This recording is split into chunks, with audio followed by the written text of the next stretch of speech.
Thank you.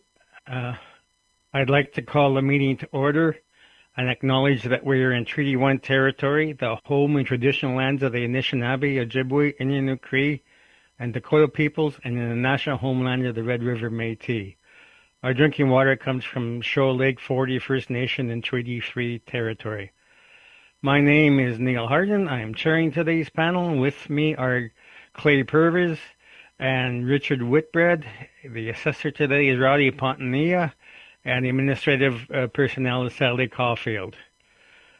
We will be hearing applications for revision of the assessment roll in accordance with the Municipal Assessment Act. The matters for which revision is requested have been described in each application, and we'll limit discussion to those matters.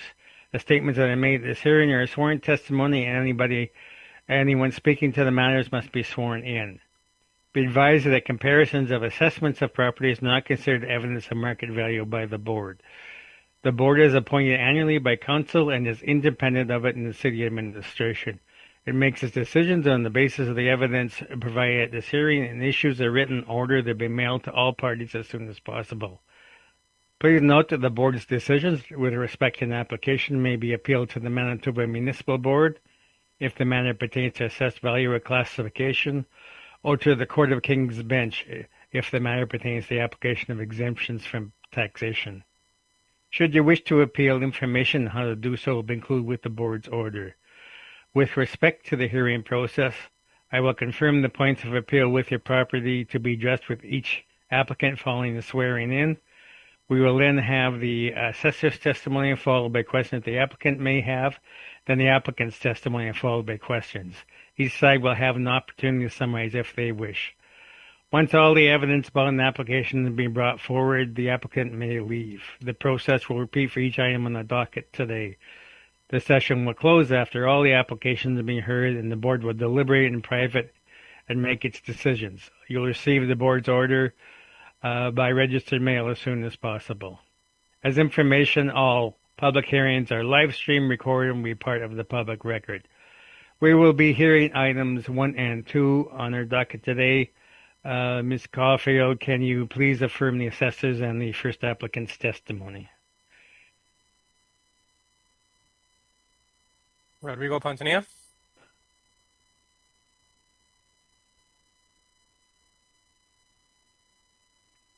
I do.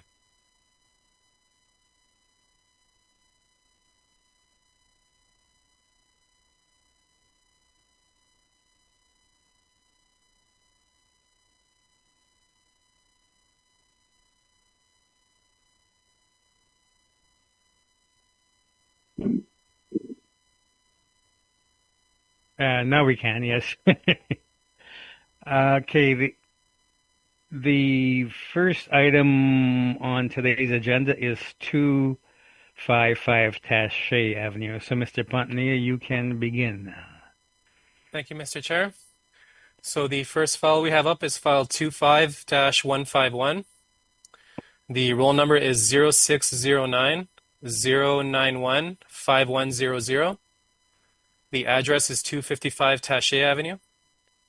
The 2026 assessed value has gone out at $1,179,000. We currently have this property listed as a CMCMU, commercial multiple use. We have an actual year and an effective year built of 1948.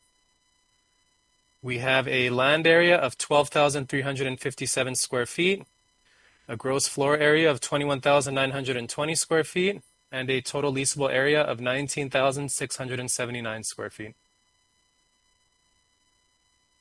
On page 2, I have included a pad eye view image of the subject property.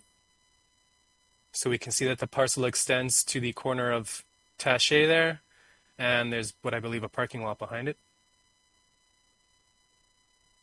From there, I have included the pictometry overhead view of the subject property.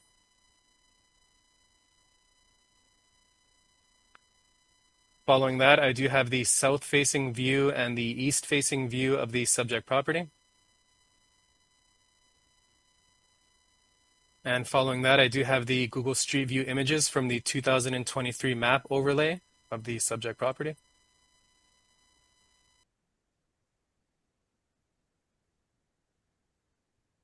We have received requests for income and expense information, so we're okay there. And we have no sales history for the subject property and no leases on file. For the rent comparables, I did include rent comparables from the Market Region 1, which is the same market region as the subject property. This does have a blend of retail space and several strip mall spaces for strip mall leases that I have included. And we do have a range that ranges from roughly $12.20 at the lower end, or $10.50 at the lower end, up to $19 at the higher end, or $20 actually for 143 Goulet Street. Following that, we do have the income stream for the subject property. So we currently have 6 premises on the income stream, and we have leasable areas ranging from 400 square feet to 6,000 square feet. And then we do have modeled rents from $4.53 to $7.73 at the higher end. The total potential rent that the model is generating is $120,163. And the total area that we have on file is 19,679 square feet, which does give us a blended rate of $6.11 per square foot on the subject property. From there, we do have model parameters of a 15% vacancy, a 3% expense, and a $4 shortfall per square foot, which brings us to our net operating income of $87,268. And then we have a modeled cap rate of 7.4%, which brings us to our assessed value of $1,179,000. Following that, I do have an income value summary of the information that I had just provided. And then following that, I do have our cap rate information that we provide in our briefs. Following that, we do have some Municipal Assessment Act excerpts. And then following that, and taking us to the end of the brief, is the subject's income and expense mailer. And that is my presentation. Thank you. Okay, questions, Mr. McLaughlin? Yes, should I speak through you or directly to the assessor? Address it to the assessor. Thank you. Mr. Assessor, you state on the first page that it's a two-story building. It is a three-story building. I don't know if I actually said it was a two-story. Well, your brief says it's. The brief does say 2. Yeah, you're right. It is a 3-story building, correct?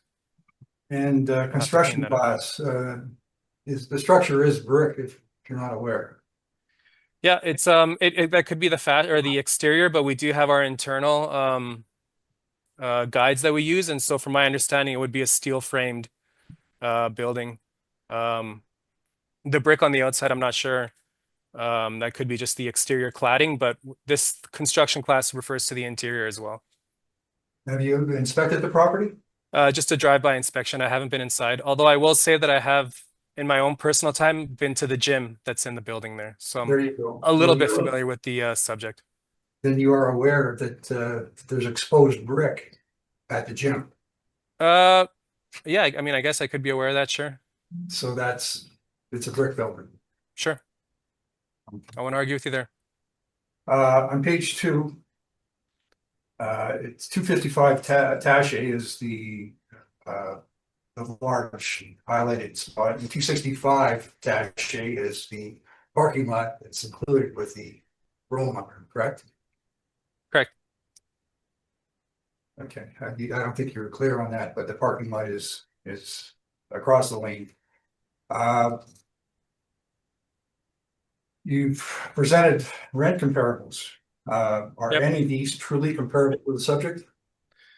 Well, it was difficult to find as it's a little bit of a unique building, so I did the best I could to just look within the market region. But with that being said, if you look at what the model's generating for the subject, it's well below what any of those leases are. Why do you think that is? I guess we had done a review previous under previous general reassessments, and we had tried to have the model predict what the actuals are being received in the subject there for the leases. I took a look at the leases myself that were in the income and expense mailer, and they were all coming up around similar figures as to what the model is generating there. But those figures are a gross figure. Are you aware of that? I am aware that those are all gross leases, but the leases that are gross are higher. For example, floor 3, we have it at $30.88 gross. And then we have the basement dance studio at $6.48 gross. We have the bowling at $9.40 gross. So I would say that the single digit rents that the model is predicting is fairly close to what the performance of the subject is. Okay.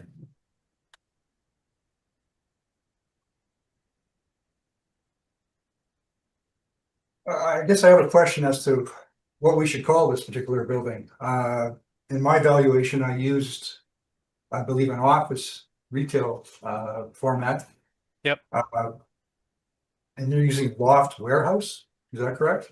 It was, yeah. So again, this had been reviewed under a previous general reassessment, and we had changed the code that we were using for the building to try to generate rents that were more comparable to what the subject was receiving. So that's how we had that on there. That also gave the model parameter of a 15% vacancy as well.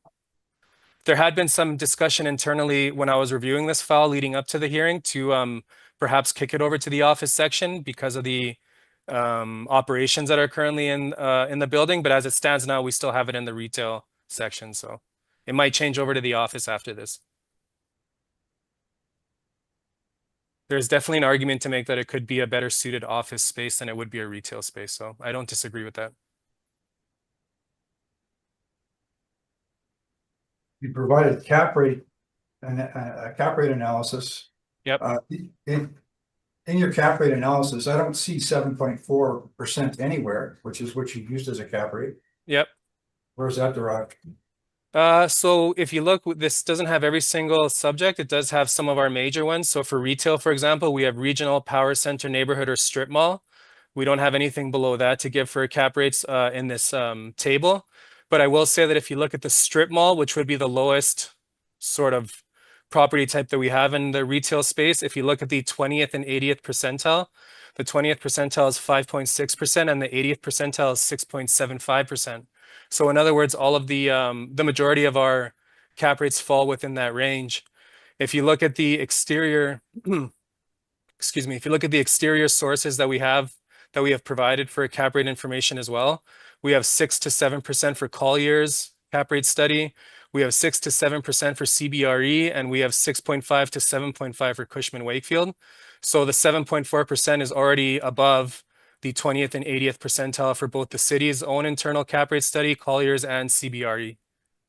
Can you explain to me what 20th and 80th percentile means? Yep. So that means that when you look at the group of cap rates that we use to come up with our analysis, the majority of the cap rates either fall in between the 20th. So in other words, the 20th percent and the 80th in the 80% in that range, the majority of the cap rates fall within the figures given. So 5.6 to 6.75. So in other words, your subject property is already outside or higher than what would be the majority of the retail type properties that are within the range. Are any of these cap rate examples a 100-year-old 3-story walkout without an elevator? That's just all grouped together as a majority of cap rates, sir. I can't break that out right now. I don't have the information in front of me.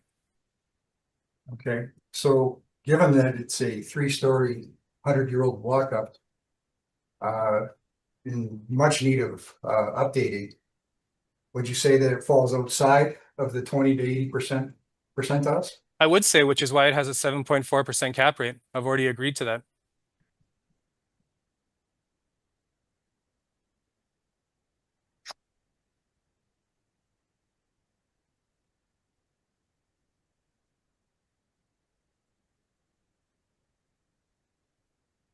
I have no further questions. Thank you. All right, Mr. Purvis, questions?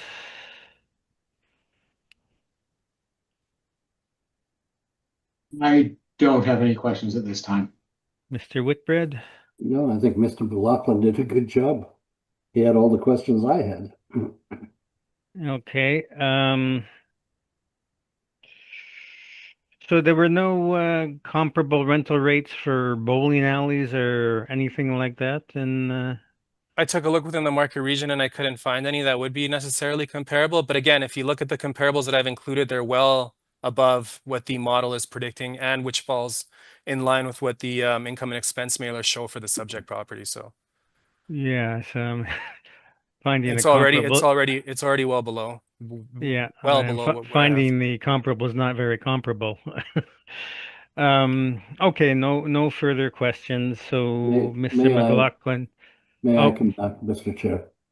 I do have one thing I want to dwell on for a moment. okay, go ahead. Looking at the financials, you see that the actual income is 169,140, and yours is 120. Your model is 120, 163. That's right. Did that cause you to stop and take a look at the rents you were charging? I did, yeah. Sorry, It did. the model was producing? It did. That's right. It made it a little difficult to see where I could make any adjustments, to be honest, because the actuals do have variance from what the model's predicting. But I mean, that's just the best we could do given the parameters that we have right now. And if you look at the actual rents that are being produced by the model, to me, they were very close to the performance of the subject property. So that probably supports your contention that maybe this should be an office building. it does. Yep. After this is done, there was already some internal discussions on whether we should kick this over to the office section. So it might be there by the next general reassessment or by the following year. Okay. Thanks. No further questions. Okay, thank you. So, Mr. McLaughlin, you can begin. Thank you, Mr. Chairman. I'd like to start off by maybe stating something that I didn't write in my report, and that is that the current owner has been the current owner since the 1970s, from which he purchased it from his father-in-law, who has a long history there. So that's what I'm basing this information on. This particular structure was originally constructed as an apartment in 1912. That's estimated. 1948, there was a fire, which at that point, it turned into a bowling alley where there was bowling in the basement, main floor, and on the second floor. The third floor was a suite, a large 7-room suite.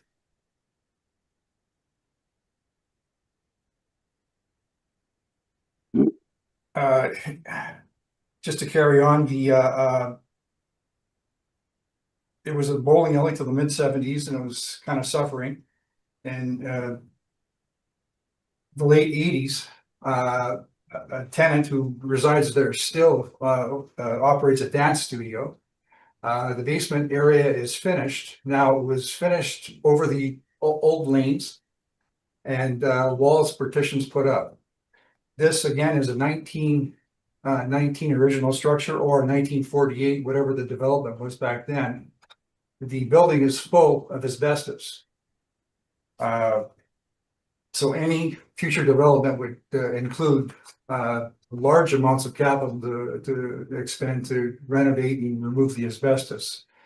We did find that out when the second floor was renovated about 15 years ago, and they had to extract all the asbestos at approximately $50,000 back then. And then the tenant with the owner spent $300,000 renovating the site to accommodate the gym. So we have a structure that started off as a bowling alley since 1948 on 3 floors. Bowling is kind of on its way out, unfortunately. The property has a split entry, and I can show you that if you go to page 4 of my report. You walk in the front door and you have to go up 8 stairs. Now, I know that bowling is kind of a large thing for seniors, and to have the 8 stairs and no elevator makes it impossible for any senior with disabilities to go bowl there. And since we're here, let's look at page 5. Page 5 is the dance floor downstairs.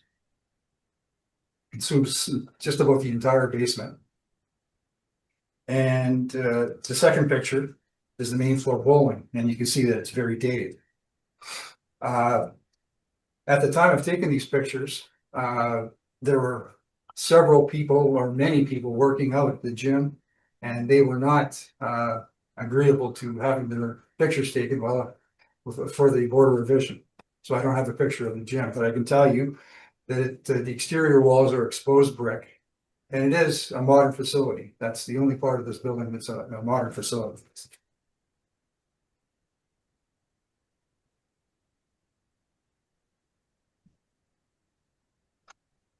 Now, I also say that during COVID on the second floor, MoreFit was the original gym.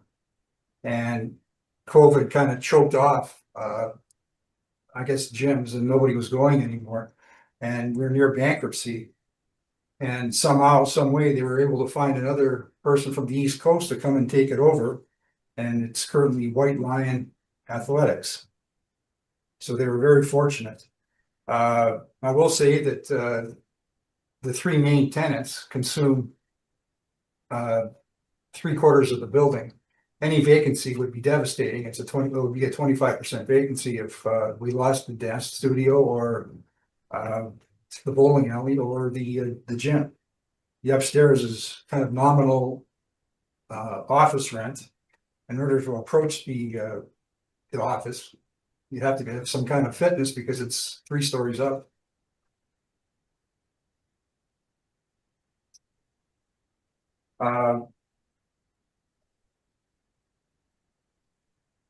The owner has provided the income and expense information.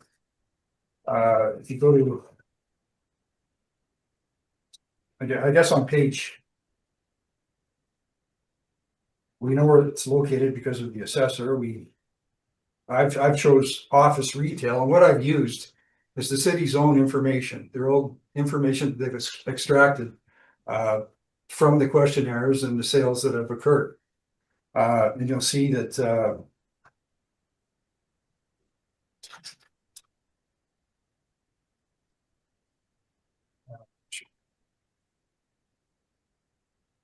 what I've used for vacancy is 14%, and I've used office older on page 11. I've highlighted that. And then shortfall, $8, office older. And non-co expenses, I use 3%. On page 13, there's a very minimal synopsis on their capitalization analysis. And they illustrate that if you're not between the 20th and 80th percentile, the cap rates went from 3.4% to 10.15%. Now, all of the rent comparables that the assessor has used essentially is a strip mall. I think 2 of them are 2 stories, and they're all located kind of directly in the hospital, Marion, otherwise down St. Mary's Road and St. Anne's areas. Strip malls, 1 floor, different situation altogether compared to this antiquated structure. The capitalization rates that were used by the assessor, he says they're outside the 80th percentile at 7.4%. Well, perhaps, but not far enough. We have a structure here that a new owner would probably just knock it down and start new with a condominium development or something else. The owner is extracting as much income as he could possibly can out of this place, which is the gross rent. And on page 14, I provided the income expenses for 21, 22, and 23. And then I've stabilized the income at 167,880 for 23. And then I've shown you what the expenses are. And I've extracted some of the expenses that don't apply to the operation of the building.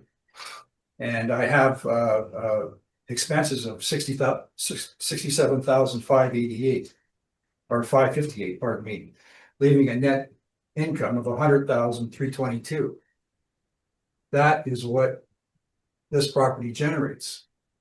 And one thing that always baffled me is the fact that anybody buying this building, unless your pockets are full and you can pay cash for it, would have to finance this. There's nothing left. There's no way you could finance a building like this with that kind of money, especially for $1.2 million. At any rate, I've used 100,322 as the net income. I used a vacancy rate of 14%, which is 1% lower than the assessor used. I used 3% for non-recoverables, and the shortfall at it should be $8. That I have an error on page 14, the very last page next to 10%. It says 23,725. It's not 23,725. I asked you to correct that to 76,597. That is the net income we're going to capitalize at 10%. Now that capitalized at 10% gives us 765,973, rounded to 766,000 even. I do believe that this particular type of building on the periphery of the hospital center, which is right at the end of Taché, doesn't enjoy the same benefits as perhaps strip malls on Goulet. And it certainly doesn't enjoy the rent you could get based on the fact that it's a 3-story walkout. Any particular buyers, if they were going to maintain this building and keep it going, would have to install an elevator and remove the asbestos, which is a huge burden. I should mention that the third floor is essentially as it was in 1919 as an apartment, just cut up into offices. A bedroom is an office, the living room is an office, and such. So it's very basic office accommodation. So based on what I presented and the fact that this is an old building that requires a lot of work and has many functional deficiencies that are not considered by the assessor, I would suggest that a fair assessment is 766,000, and I ask you to reduce the assessment from 1,179,000 to 766,000. That's my presentation. Thank you. Okay, questions, Mr. Pontonilla?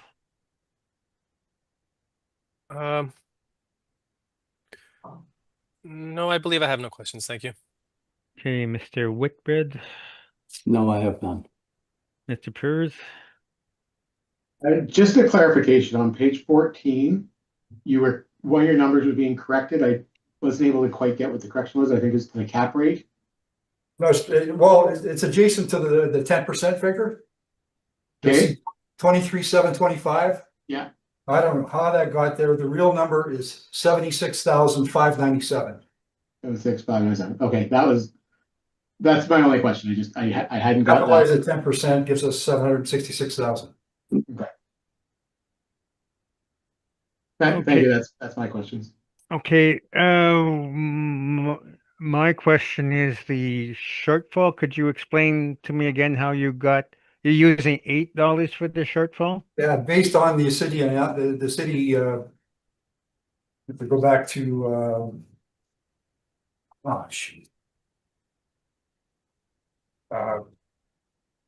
page 12 of my report, it shows office older, and the shortfall rate is $8. Yeah. Okay, but then it says 5% area times. Well, Right. it's generally the vacant area. So whatever the gross leasable area is, times the 14%, times $8. Yeah, I get a considerably higher figure than 14% would give a vacant area of 2,755 square feet. This is of the leasable area, right? Yeah. So about 20, a little over 2,700 square feet would be at 14% vacancy. And you multiply that by 8, you get considerably more than 670. Uh, I believe it's compatible with the assessor use, except he used, I think, $5 for his shortfall amount. Yeah, he comes to 11,807 for his shortfall. Well, I guess what I used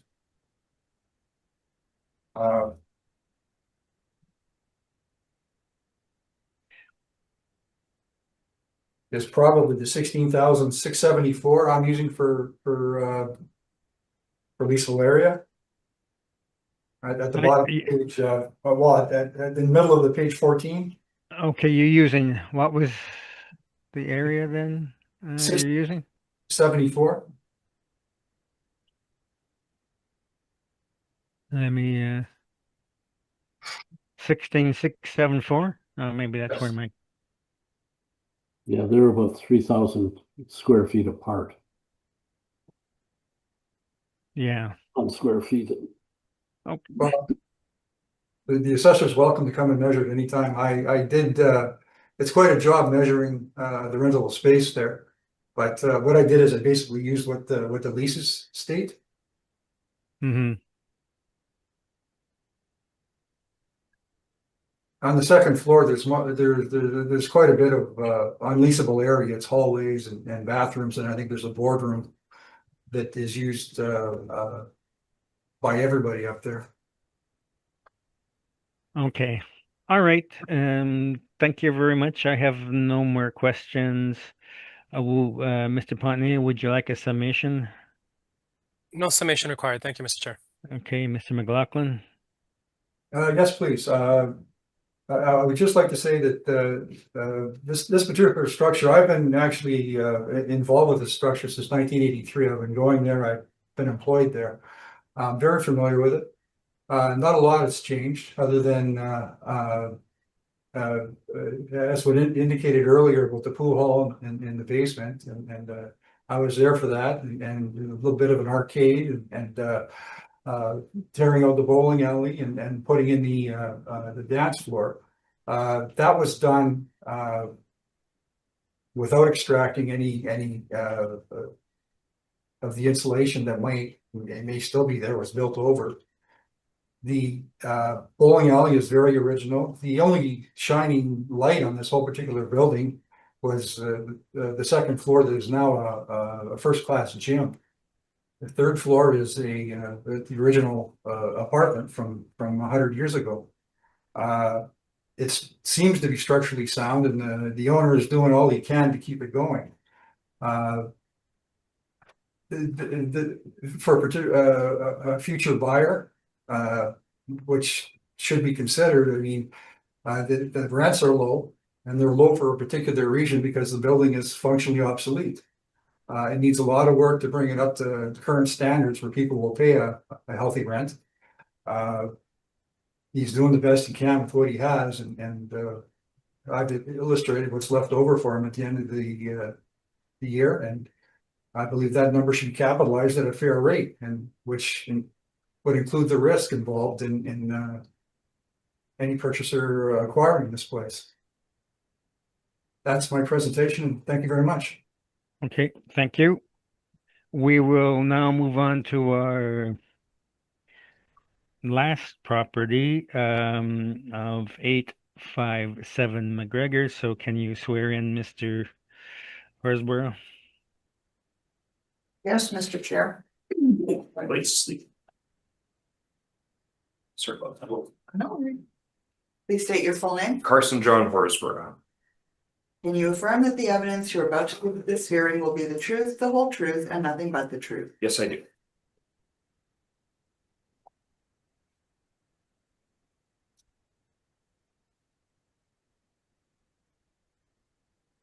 All right. So on 857 McGregor, Mr. Pontier.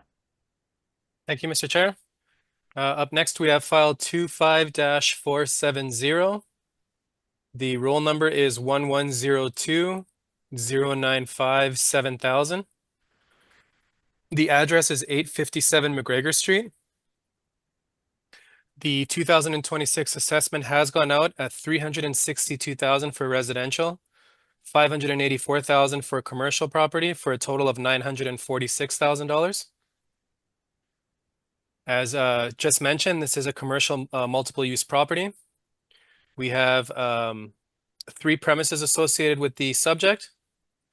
We have it listed as a 1-story building. The actual year built and effective year built is 1955. The total land area is 7,455 square feet.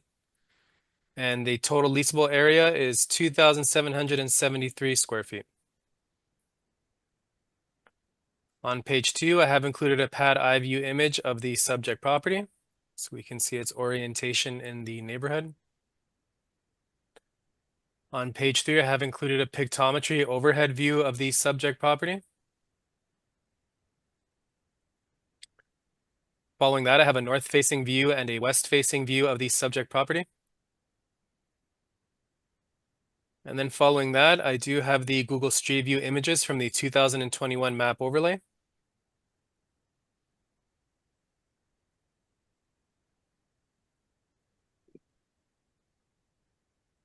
We have received requests for income and expense information, so we're okay there. And we do have 2 sales listed. One of the sales from 2007, which has a consideration and a sale price of $1. So we're not going to place any weight on that. But then we do have a 2016 sale for $850,000, $850,000, which was the consideration, the sworn value, and the sale price.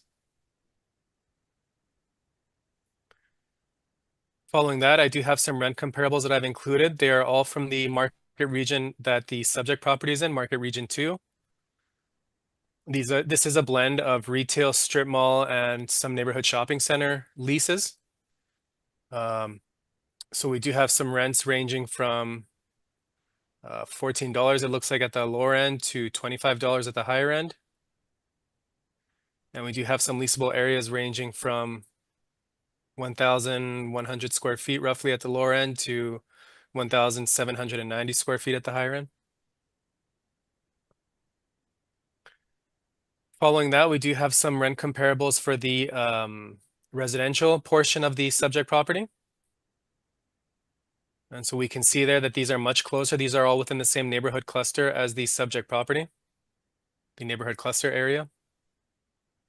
And we do have some rents ranging from $984 at the, or $875 at the lower end to $1,249 at the higher end.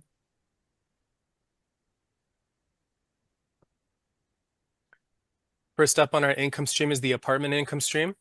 So we do have that listed as an apartment multifamily tenant class. We have 4 suites total. We have 3 1-bedroom suites on the income stream and 1 2-bedroom suite.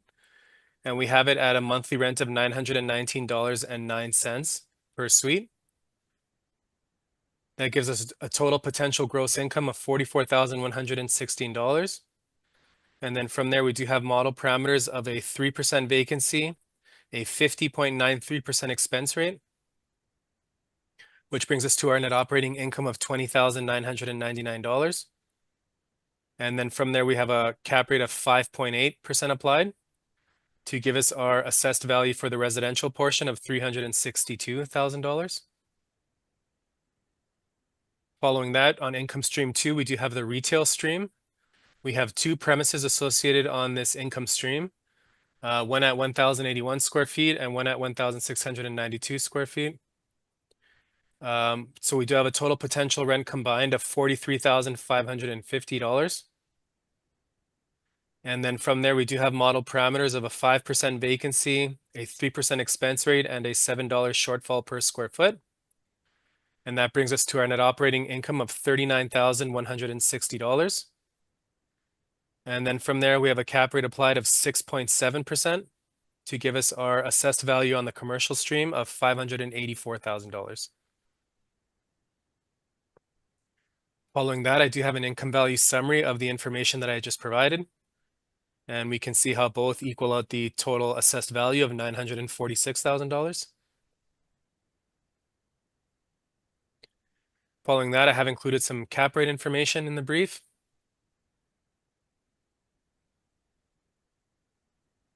And then following that, we have the Municipal Assessment Act excerpts. And then following that and taking us to the end of our brief is the 2022 income and expense mailer. And that is my presentation. Thank you. Okay, questions, Mr. Horsburgh? Thank you, Mr. Chair. Just a couple of questions.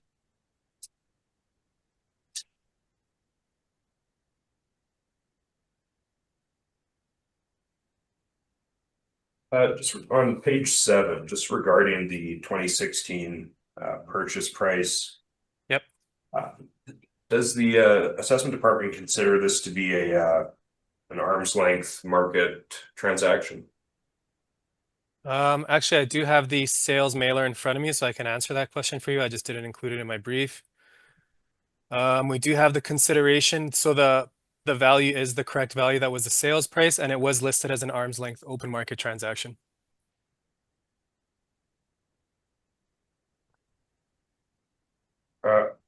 Was the department aware that when that property was purchased, it was purchased with the insurance brokerage? So there was Craig's Insurance in the property, LaSalle Insurance.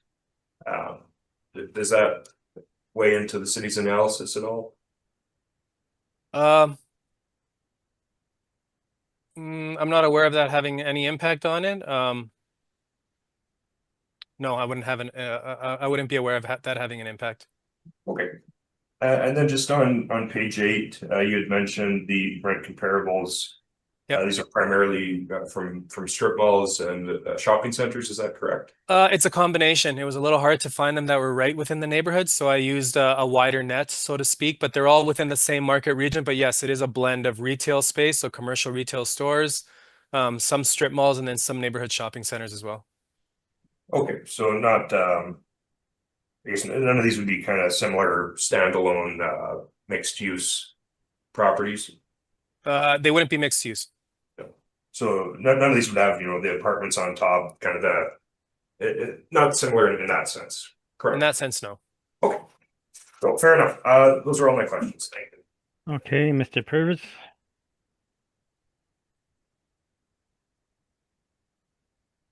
Again, I'm looking at now those rent comparables for the apartment. Yep. Again, all of your comps 1 through 5 are all apartments only. There's no. Yes. So.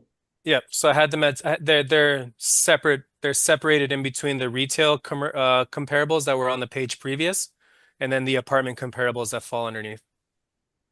Okay, and then there's only 2 of them are similar size, like 4 units. Yep. Okay, so which of those comps do you think is the most similar comp? If I had to choose one, I would probably choose the one on McGregor, since it's a little bit down the street. Okay. 725 McGregor, that'd be comp number 4. Right, and that's my questions. Thank you. Okay, Mr. Whitbread? Yes. Your documentation talks to 2 buildings. Yep. Well, can you please explain that? I can't see 2 buildings.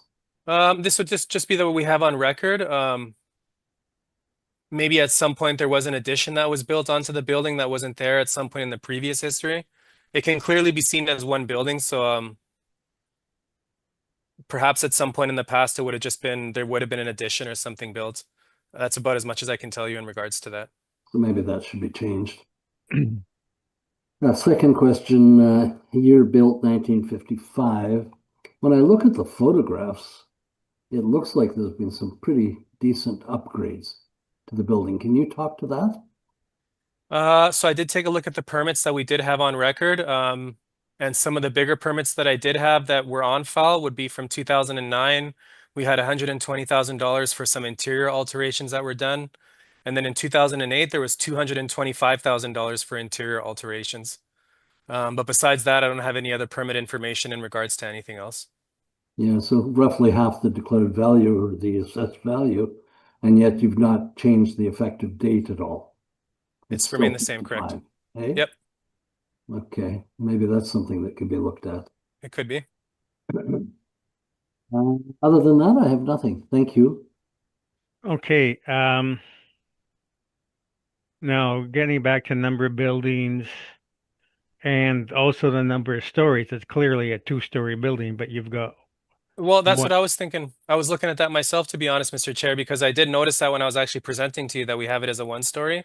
But some of the some of the pictures there that we have from the that I've included as picture information, it does show some windows on the second floor. Perhaps the agent could illuminate us better on that, as I've only done a drive-by inspection, so I haven't been inside. I'm just wondering if somehow in the city's modeling, because they're separate kind of apartment and commercial, you're dividing it up into two different buildings, each of one story, when in fact one building of two stories. It could have been put that way at some point in the past. That's a fair observation. I'd have to do a deeper dive to find those details out. Okay, I've got no more questions. So, Mr. Hosborough, if you got any enlightenment on those issues that we've raised, and also you can begin your presentation. Thank you, Mr. Chair. Sure. So I'll just start by clarifying that I haven't inspected this property myself as of yet. This is a new client. I do know that the property is 2 stories, and so the main floor retail, and then you have the 4 apartments on the second floor. So I hope that clarifies that. So yeah, moving on, as previously alluded to, the subject property is 857 McGregor. The board will follow me to page 4 of my disclosure. All things considered, we're relatively close in terms of our valuations. The property has been assessed with a value of $946,000. MNP's valuation amounted to $816,000. If the board will follow me to the executive summary on page 5. This property is partially owner occupied. So it's owned by Murphy Family Investments. LaSalle Insurance is owned by the Murphy family. So this is a partially owner occupied building. And really primarily the issues of contention here, the issues in dispute, really just pertain to the rent that's been applied to the retail portion of the property and the capitalization rate that's been applied to the residential portion of the property. So if we move on, let's skip ahead to page number 12. We just provide the city's assessment there, and then on the following page, I do apologize, the page numbers have changed. It shows as page number 2, but that is under the section 10 requested assessment. So there isn't a whole lot in dispute here. Primarily the applied retail rental rate. Given that the property is partially owner occupied, the lease that's in place there for LaSalle Insurance, that's not an arm's lease length. They own the building, and then they own the corporation that's renting the space. So that's one area that's in dispute, and then the assessed capitalization rate as well for the apartment income stream. So moving on to the next page, provided aerial photographs. It shows us page number 3 here. I think it provides a bit of a clear picture as to, you can see that it is 2 stories, so I hope that's clear. As well as some exterior photographs of the subject property on pages 4 and 5. And then moving on to page 6, under the heading Valuation, Sales History, I will speak to the purchase price of $850,000 in 2016. And it's worth looking at the accompanying page 7. So LaSalle Insurance was located in the building when they purchased the property. Greg's Insurance had been there as well, so they had purchased Greg's Insurance. Greg's Insurance is now LaSalle Insurance, and them being in the building, they also, they purchased it as the tenant in the building. So I wouldn't consider that to be an arm's length transaction, and so I'm not placing much weight on the $850,000 purchase price. I've included here on page 7 the excerpt from Sabre, which is the land titles database, just showing that was the purchase price back in 2016. Moving on to the next page, it's showing as page 8 under the heading 12.1 potential income. The potential income for the residential area is accepted. The actual rents they're achieving are slightly lower, but it's a matter of about $120. So accepted the assessor's potential income. However, the potential income for the retail, the portion of the property, is in dispute. So accepting that the building is partially owner occupied, we have looked at market rents, trying to find some similar buildings, some similar type of older mixed use buildings. Haven't, for the most part, I don't think I've really looked at many strip malls.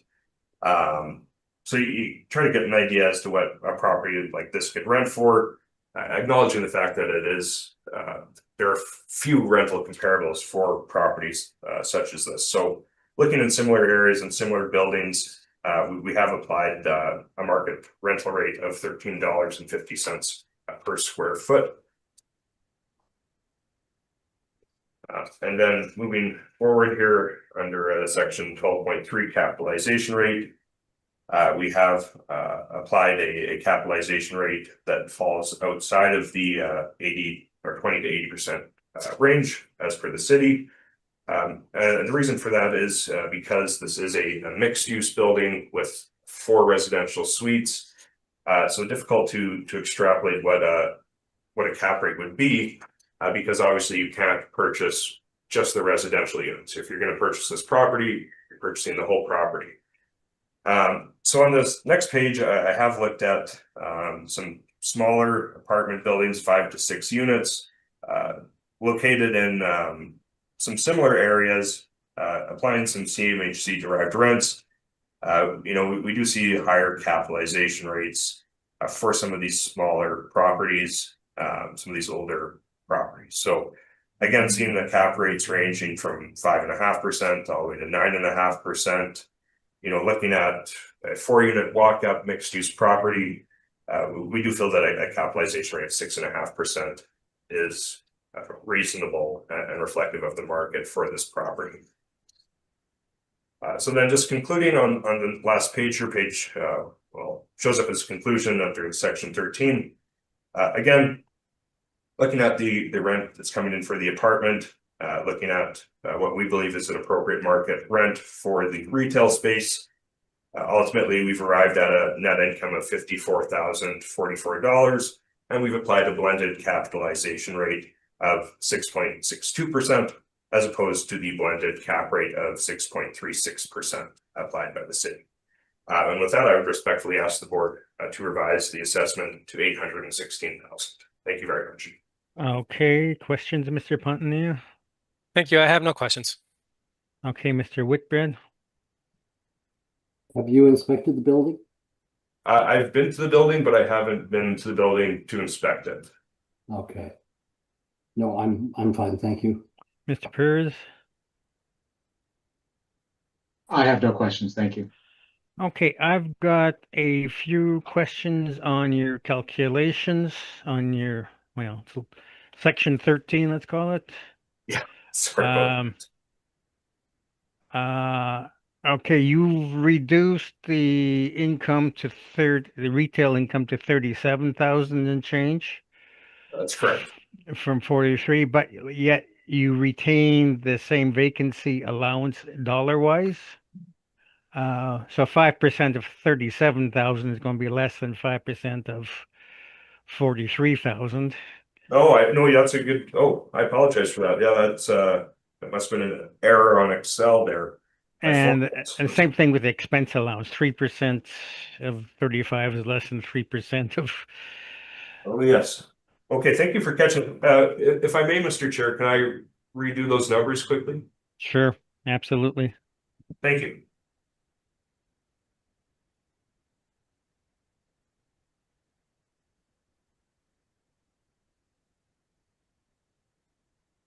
Okay, so that 2,178 should in fact be 1,872. And then that, bear with me for a second, so 37,436 minus 1,872. 35,564. And let's take 3% of that. 1,067.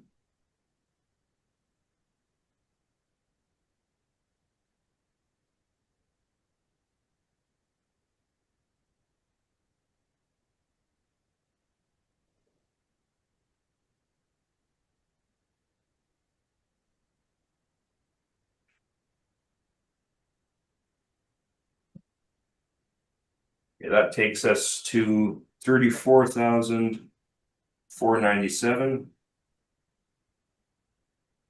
divided by 6.7%. 514,880 rounded. You still have your shortfall to in there. Correct, okay. So I get your NOI to be 33,527. 33,527. Yeah.